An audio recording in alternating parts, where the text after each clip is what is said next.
Hey friends! Welcome to the Drug Prevention Power Hour, where we empower leaders in youth drug prevention. After creating a student-led movement hosting epic drug-free events across the nation, your host, Jake White, dedicated himself to making the prevention field more fun, impactful, and relevant for today's youth. So if you're in education, counseling, public health, prevention, or just a caring adult looking for strategies to protect your kids, we hope you subscribe and learn from every show. Coming to you from Jake White and his team at Vive 18, enjoy this episode of the Drug Prevention Power Hour.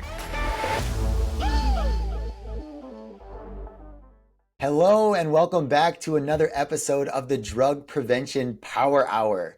I'm your host, Jake White with Vive 18, and today we've got a new guest, a seasoned parent, which is another way of saying a blessed grandparent, and he's the executive director of Operation Parent, Darrell Braemer. He's been married for 25 years to his wife, Susan. He's a proud dad of 3 amazing adult children, all married to amazing spouses, and has 4 grandkids. 2 more on the way. Congrats. Thank you. Yeah. He is more passionate now than ever to come alongside parents and caregivers that are right in the middle of raising their kids. As someone coming up on 1 year as the executive director at Operation Parent, he has the daily privilege of working alongside an amazing team of folks who are laser focused on equipping parents on the latest trends and providing encouraging advice on how to have the conversations with their kids. Having spent the last 20 years volunteering in children and family ministries in different capacities, he's seen and sees the challenges kids face. But he also sees a powerful answer to those challenges in engaged parents, grandparents, and caregivers. Dang, I love your intro, Darrell. Thanks for being on the show. Thanks for having me. Excited to be here. Yeah, so I mean, you're a family man. We get indeed. that. I am indeed. That's awesome. Tell us a little bit about where you're from, and then what got you into the role as executive director of Operation Parent. Yeah, cool. So right here in Louisville, Kentucky. So we're just north of Louisville. Born and raised, never left, and again have three adult kids. And I grew up in the corporate world, so I like to say my professional background and my passion background have finally combined. But Nice. I grew up. I was an IT guy for 32 years at organization here based out of Louisville, and it was only to me it was only a God-given answered prayer in that I landed where I'm at today. After 32 years being in the IT world, people were saying, "Hey, are you going to retire?" I'm like, "Man, I'm not retiring. I'm rewiring because I just got too much energy." And for me, the passion background talked about there in the intro, where it was in the children's ministry, family ministry, men's ministry. I did a lot of volunteer work. So outside of the IT space, I did a lot of volunteer work, and what I saw at our church, our local church, is that in the children's ministry, I was the interim children's pastor for a little while, but what I saw is all kinds of different families coming in, families who, they were having troubles with their kiddos, families who they were just dropping their kiddos off as a babysitting service, families who were just engaged with their kids. You see all kinds, and your heart breaks in that space. Yeah. And I knew Jean Shum, the founder of Operation Parent, from way back. Her youngest and my youngest actually played basketball together. But when they approached me, they said, "Hey, what are you going to be doing now?" And I said, "Man, I'm just looking for something that's just more of a purpose, And they said, "Well, we've got an idea for you." And so lo and behold, that was November a year plus ago, and February of last year is when I started at Operation Parent. So, like I said, the passion that I've had for kids to help them be successful, not in a business world, but just to be successful in life. This was the perfect fit with Operation Parent. So that's really cool. Yeah, I'm glad that we got to meet you at CADCA at the last conference, and we've been seeing Operation Parent around. We always want to go to the table and talk to them because, I mean, I just think they're the most kind and enthusiastic and generous people. And speaking as someone who follows Christ is like I just sense it from y'all's staff and everybody in the organization, and Yeah. it shows a lot of why you're doing the incredible work that you're doing and that you're mission first, but you're also really smart and sustainable. And so Yeah. I really admire it. Like at Vive 18, I'm a fan of OP and I want to learn as much as I can about how y'all do things Yeah. because we want to follow in your footsteps to equip youth the same way that you equip parents. Hmm. And I'm excited that our listeners today get to hear a little bit more because as I travel the country and do youth events around prevention and mental health, I I would say at least half the time Operation Parent gets brought up and we both high five each other and like cheer like, oh, you know them too. So it's really cool. It shows how much effort you're putting in not only to the products but making sure that everybody knows about it. So in that vein, if someone maybe hasn't heard of Operation Parent before, can you just give us an overview of how you help people in Yeah. the field of drug prevention? Hey, did you know that you can have a free strategy session on how to reduce youth substance use on your school's campus? Or if you're a coalition, you can have a strategy session on how to get more young people involved in prevention. And all you have to do is either go to vive18.com/contact and send us a message or email info@vive18.com and request your free session. Yeah, and it started. So Operation Parent started just about 19 years ago, and to your point, the kindness. I mean, I've known Gene Shum, the founder, for like I said, for that long and more. But just what started this whole thing is, and she'll tell you this story herself. She was struggling. She had 5 kiddos of her own. A lot of teenagers there, and they were just struggling with just different things. And she knew she had to make some tough choices and tough decisions as a parent. I mean, we were just at an event the other day, and she was just talking about, kind of this story a little bit, and it's like, she thought everything was going good. Everybody was seemed to be happy, and the next thing you know, everything went off the rails. But what she realized is after some tough discussions and tough decisions that her and her husband had to make, that she had there's got to be other people going through this, and as a parent she just wanted, so that's how it started out. She just went to the local school here in the county we're in and said, hey, what are students struggling with?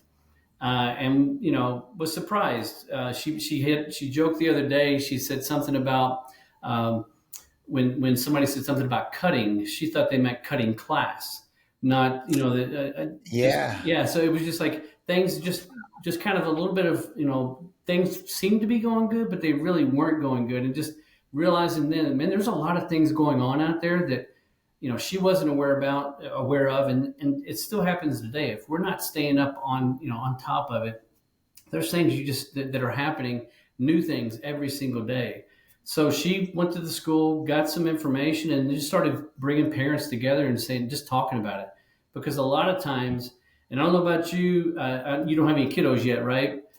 Right. Yeah, Nope. but just as a parent, a lot of times when you have those family issues, you just kind of want to take them and just, okay, I got you, and just, but you really many times, just the mantra, maybe as a guy, you just don't reach out for help as much as we should. And Yeah. we all know that there is a lot of help out there and a lot of caring people. So Jean Yeah. was passionate enough to open herself up and open her story up, and that got people engaged. And it's once you're vulnerable and you're transparent to somebody, they're gonna reciprocate that many times over. So having Yeah. that relationship and that relationship building is is how it all started. And then, so just to expand it outside the schools, like, man, we need to help other parents who maybe aren't in this school system. So they created some pamphlets, and then it grew into the resources that we have today over time, which are handbooks and webinars that we provide to people across the nation today. So it started out just with a passionate parent and that has not ended. I mean, I was actually just met with her this morning. She's retired from Operation Parent, but is on our board, and her passion is still so strong. I just get pumped up when I get to talk to Jean, because that passion remains with her as well as everybody on the team. And like you said, we've seen you at conferences. I love your all's passion. I love your all's energy and excitement. But we have the same, just in the parent realm. So Yeah, that's so cool. Um, and you had mentioned, so you'll have the handbooks, you'll have the webinars, and what's cool too is like you could go to your website right now, and I'll ask you at the end of the episode too, like tell us where to go to take advantage of all that stuff, because it's a wealth of knowledge. Y'all have doctors and PhDs and like yeah. everybody, the smartest people doing this work have been on your webinars sharing all these cool tips. And it's just sitting there waiting for everybody to learn from. But if you could give us some insights, Darrell, because you are learning so much about parents and the challenges that teens are facing today, what do you think are some what are some things you're learning about that teens are struggling with that maybe parents don't always know about, or they're not caught up yet because they're not doing all the research that y'all are doing? What are some current trends or things that you're noticing? Yeah, I think, and I think you've hit it on prior episodes as well. Vaping is one that, you know, we actually had a fundraising. We were at a fundraising golf scramble, and we had this little box of almost like what you would see a kid taking into school, like with markers and everything in there. And we Oh had the yeah. golfers who were coming by. We said, "Hey, open this, but tell us what doesn't belong here." And many of them could not tell us. And basically, it was a marker. It was a vape that looked like a marker. And Hmm. it's just they were like, "Whoa, you got to be kidding me!" And even as my kids were growing up, and there was things, it wasn't as I guess rampant or crazy as it is today. But I kind of looked at it as like my ABCs. It's like, you have to be, as a parent, you have to be aware. Just, and how do you become aware? And that's why Operation Parent, we try to be that one-stop shop where you can go and say, okay, here's all the top things. I guess there's many more, but here's the top things, and just educate parents on that, and through the handbooks and through the webinars. But the biggest thing is just to be aware, and just to be educated through, you become aware by being educated, and just a little bit of research. But I know it can be overwhelming for parents to be able to say, I got to go to this site, this, so that's why we try to bring it together. And then you just got to, honestly, again, it goes back to my faith, but you got to believe as a parent, your roles and rights and responsibilities. Um, I've got a Father in heaven who's driving me to be the best parent I can be, right? And Hmm. I'm not there to be my kids' friends. As adults, I'm much more of their friend now than I was when they were, teenagers. But you just got to believe that you have a responsibility as a parent to be able to do that. And then you create a plan, right? I mean, so that C is that create a plan around what you're going to do to connect with your kids, to communicate with your kids. I've got a friend of mine who his son, is just a neat story. Is like his son was about the same age as my youngest daughter, and during his teen years, he was just kind of, he could see he was kind of drifting off, and he needed to connect with his son. So before anything really bad could have happened, so his son wanted to rebuild like an engine in a truck that he had bought. So he's like, rebuilding a carburetor. I don't know how to rebuild a carburetor, and my buddy didn't either. But as a parent, you know what he did? He went out there, and YouTube is your friend, right? So Yep. you can go out there, and so he and his son connected over the next several months because he went out there and learned how to rebuild a carburetor. So he created a plan, and then he took action on that plan. So I love that Dang. story because I'm like, man, that's and it's a simple thing, right? It's, you don't have to be. You just got to be there. You got to believe that you as a parent make a difference. You're the first line of Yeah. defense. You're the biggest influencer. Should be the biggest influencer in your kid's life. And Yeah. as you And do that, that, I just love that what he did there, because he took the time and became a part of his son's life, and just a very simple but a way that would resonate with his son as well. Yeah. And I think that's so important because people will ask, like, people are Googling right now, how to talk to my kids about drugs and alcohol, how to talk to them about vaping, about nicotine pouches, like whatever it would be, about cutting and suicide. And if you don't have the time with them, that conversation either it won't happen or it's going to feel forced. And then, Yeah, like, your kid isn't really used to talking to you like that. So, what I love that you just mentioned is that parent just bought a month worth of time with their kid in a way where they're working on something together, and there's so many opportunities to share because they're not having this like eye locking across from the moment tension. yeah, It's like, no, we're doing something together side by side.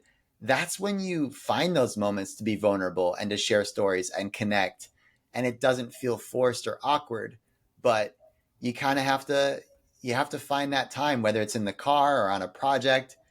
And that I got to text my dad now because I was like, growing up, he would always, if I was getting involved in something, it's like, oh, Jake's on the golf team. I'm gonna go pull out my golf clubs from the garage, like, or he's getting yeah, into like shooting archery. Well, if he's getting a bow, I'm getting a bow. yeah. Yeah, my son loves soccer. He played soccer. I'm going to go be a soccer coach until he realized I didn't know what I was doing, but he knew I tried. Right. But There's a moment where, yeah, to that point though, I mean, it is those. There's just not just that one conversation you have, or the period. It's a consistent, and as the conversations, it's you're building the relationship. And I know everybody. Well, I've got a relationship with my kid. Well, those taboo topics, you want to turn those into terrific topics. Like you can just talk about them anywhere in any time, and it's not like, oh, he's talking about drugs or he's talking about alcohol. We don't usually. You just make those in the everyday conversation while you're doing the everyday everything else, right? And I think that's the Mhm. beauty of that ABC mentality. You you just keep, and you just got to adapt. And I think Mhm. that's, as a parent, you can create a plan, but God always has a sense of humor when we say, "Here's our plan." Well, those plans change. You just got to be able to adapt to that and look to Him as your guide, and say, "Okay, what do I do here?" And that's what, as I think, as a parent, we just need those guides. Whether that's other fellow parents, whether it's your faith, you've got to be able to um, continue to adapt, continue to be able to react to the situations that life gives you, and it's going to come. There are going to be some curveballs for sure, but the more you can practice those curveballs and how to catch or how to hit them, then that's the idea, right? As a parent, so Oh, that's cool. I love that. I love that. And I can't say this enough. I probably say this every episode or close, but I don't think we can overdo it. Is parents and caring adults are one of the top protective factors of why a student would choose not to use a substance yeah, or not to self harm. And so there's always some people that just think, well, I can't make a difference, and I'm here to tell you that the science tells us otherwise. And you know, being a guy of faith too, I like the the Bible, our creator says otherwise too.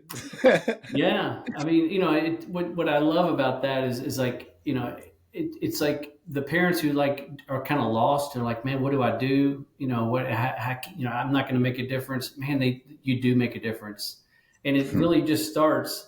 And it's not like rocket science. It just starts with relationship, and relationships start with communication. And the more you do that with your kids, and no parent is perfect. The parent handbook that we have doesn't make you a perfect parent, but it equips you to be an involved parent, a parent who knows, the child knows that, hey, my parents care about me.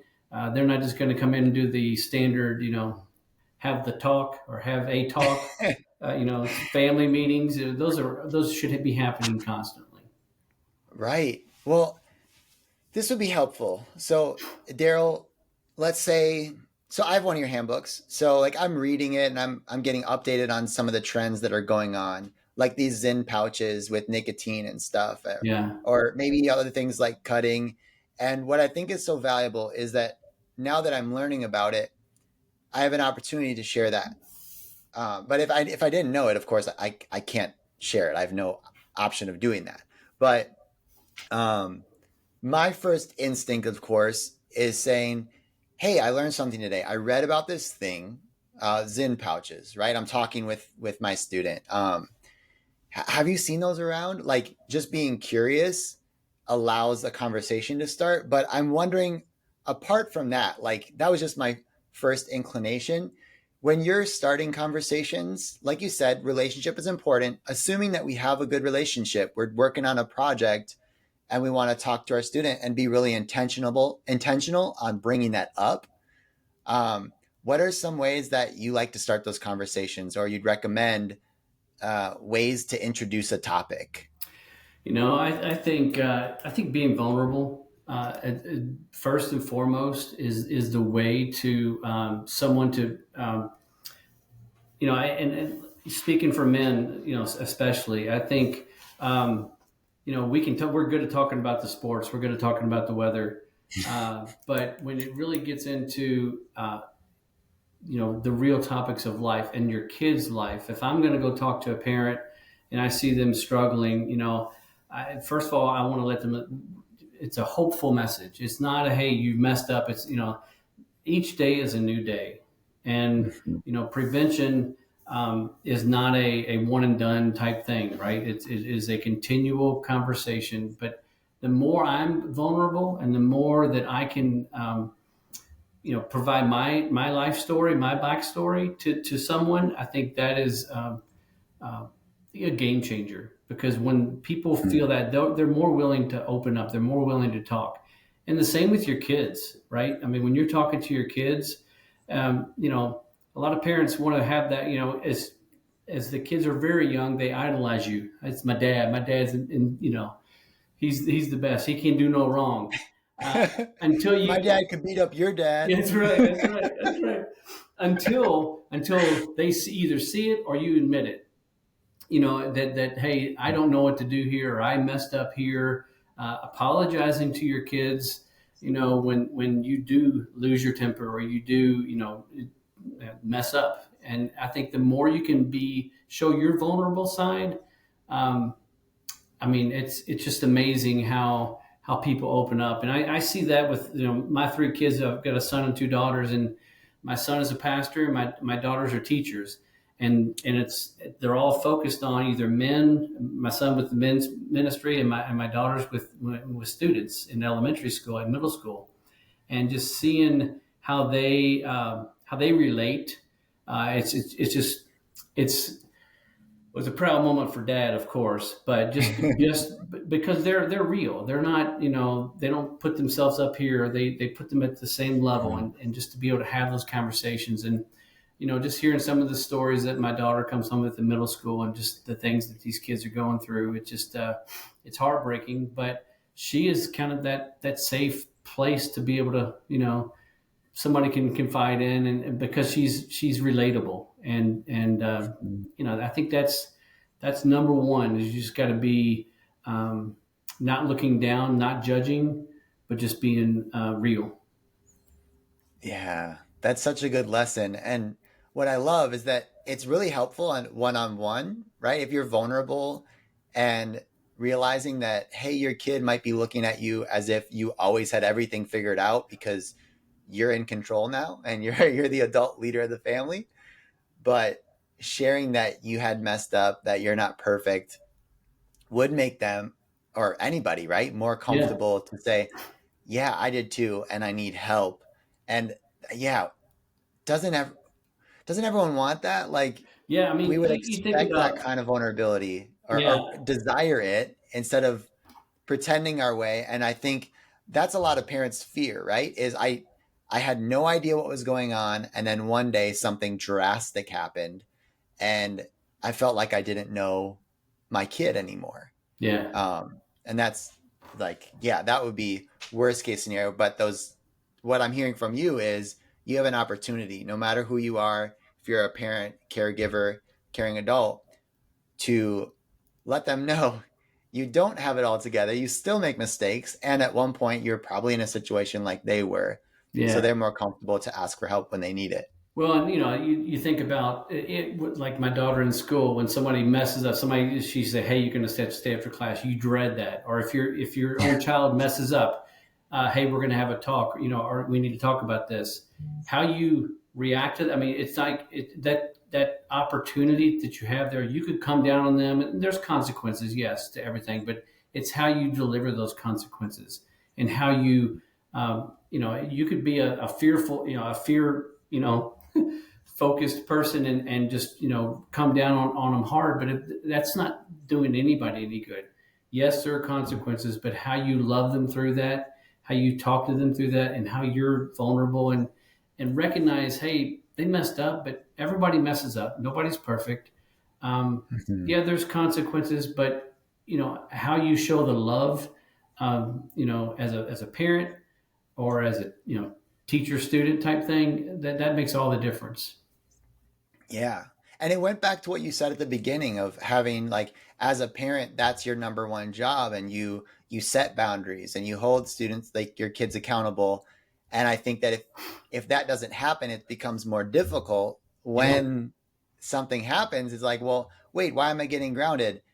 But if you set a clear culture of your family, the boundaries and the expectations that you have, it does, it's more kind when you introduce some sort of right punishment or accountability. It's like, hey, we have a deal as a family that we operate this way, and you went outside of that. Yeah. So the consequences, as we outlined, as like, this happens, Yeah. I'm sorry, I wish that that didn't happen, but it did, and you made that decision or whatever it was. Like, I don't know, maybe you don't have to be the bad person anymore. In a way, you're Yeah. like, hey, this is our operation. Yeah. Yeah, And let's learn from it. to me also, I think one of the biggest things I tried and we talked about it a little bit earlier, is like, don't do this alone, right? Because you may be a single parent, but you may be married. As me as my wife, I was always, I come home from work and she said, "Hey, this happened," and I'm like, okay. I'm coming from fix it mode. I'm coming home and I'm going to fix it. And I'll say, well, this, and this. And she's like, but that's a little harsh. So, but even if you're a single parent, you can still go to your friends and say, "Hey, this happened. This is what I'm thinking." Don't be afraid. You don't have to do it alone. And Hmm. that's the biggest thing, is because people try to, and guys especially, try to bring it, to themselves. And I've got this, and he's got this, and he puts people in your life to be able to help you through life, and whether that's a spouse, a friend, or whatever. It's just to encourage parents, you are not alone, and that's probably the biggest message we want people to hear, that there's hope out there, and there are people out there, friends, family, whoever, that can help you through these struggles that everyone's going through. Yeah, that's huge. That's huge. Just to know that you don't have to do that alone. Um, so moving towards Operation Parent, and how you help schools and coalitions and things like that. What are some ways that schools and coalitions have used your program or services or anything to do their thing better? Like, what are some ideas that they could take away or learn from Operation Parent? Yeah, I think one of the things that we have, is one of our resources is called TNT. It's called Trends in Training, and that is we have a kind of a toolkit that kind of goes along with it. It gives you start to finish on how to do this. But in a nutshell, what that is it's an opportunity to have fun while learning at the same time. And I know you're big on that. Yeah. You can have fun while you're still learning, drug facts and refusal skills. Those. So we just held an event here recently, for our Oldham County schools, in our school system here, and we had inflatables, free food, but we had two sections, kind of. We had an indoor outdoor, both, and the kids were outside learning doing these inflatables and whatnot, having the free food and ice cream and whatnot. But as they're in line for these inflatables, or whatever it may be, there's these posters around that have drug facts and refusal skills.